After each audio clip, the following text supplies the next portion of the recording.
I'd say this is not exactly a new journey. So, I mean, it's not a new wave or a new, let's say, route that we've been seeing all these years. We've had the 2015 and 2016 numbers of arrivals, which were about 2 to 3,000 per day. So now we've seen a slight uptick of arrivals this year compared to last year, and certainly compared to the pandemic.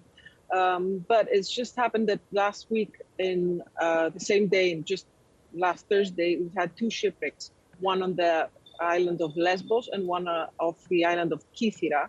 So one of the boats that left Turkey and was destined to go to Lesbos was an inflatable boat with 45 people, and 18 people died. 16 were women and two were men, mostly from Somalia.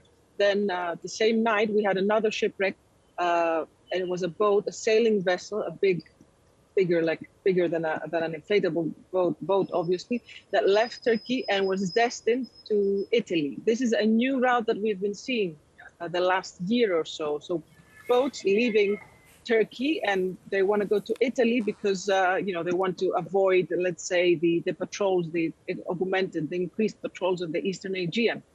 This vessel encountered high winds, and it crashed and sank.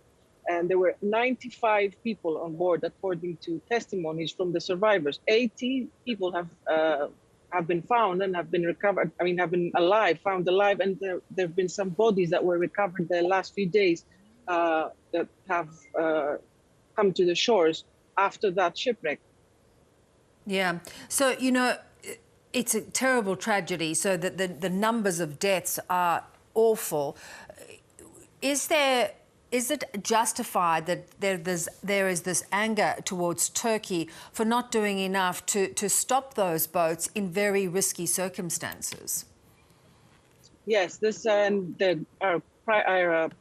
migration minister, actually, he's been saying that the target that he wants to go and Greece wants to go against the people smugglers, to put these people on these unseaworthy vessels. And we're talking about a sailing vessel with 95 people on board. This traveling at sea from Turkey to Italy. This is like a 4 to 5 day journey. 95 people on board, or an inflatable boat, which is, I don't know, its quality. No one knows its quality. Having 45 people on board, where it's supposed to have, let's say, 6 people on board. So our migration minister, Greece's migration minister, says that we have to find the people smugglers. We have to stop that because there is an EU-Turkey agreement since 2016, which is not in effect now since the pandemic. Turkey has declined to take back asylum seekers that have been rejected from Greece since March 2020. But the people that arrive here in Greece never, despite the conditions that they have to put themselves in the boats facilitated by people smugglers, they arrive in Greece, they seek asylum here. Sometimes they might be accepted, sometimes they might be rejected, depending on their asylum claims and where they are from.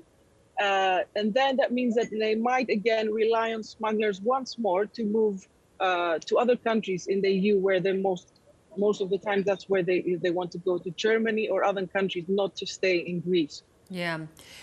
Is the immigration minister on your end trying to re-establish this agreement with Turkish authorities? Because there have been reports that, there's this sort of tacit approval of the Turkish Coast Guard just letting these people go. Mm-hmm. Yes, the migration minister in Greece has been calling on Turkey and has been trying to tell basically Turkey that they have to keep their end of the bargain. They receive money from the EU, and since 2016, there are decreased arrivals, but there's still many people leaving their shores, leaving Turkish shores, coming to Greece in an illegal way. So yes, they've been trying to, but there are tensions with Turkey at the moment. And since March 2020, Turkey has said that they're not taking any people back because justifying it with the COVID-19 pandemic, due to the pandemic. Yeah. You know, I also saw reports that, in fact, these crossings are 13 times more dangerous than they were 10 years ago. Why have they become more dangerous?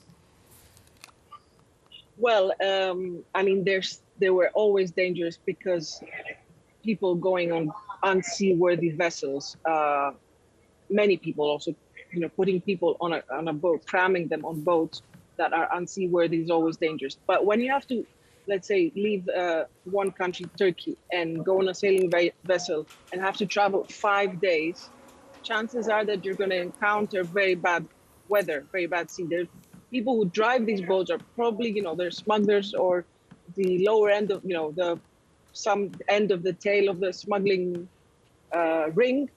So they're not experienced captains. You can't, sail a vessel or for 5 days, 4 or 5 days, having 100 people on board.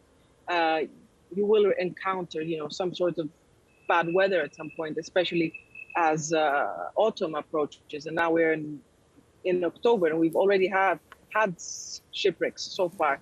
And in 2015 and 2016, when there were more, let's say there were many rescuers on board, there were many people, many volunteers, many aid workers on the islands that the boats were arriving, we still had deadly shipwrecks in October because, the sea is not what it is in June, July, or August. Yeah. Good to talk to you, Daphne. Let's hope they can try and stem this and lives can be saved soon. Thank you so much. Good to talk to you.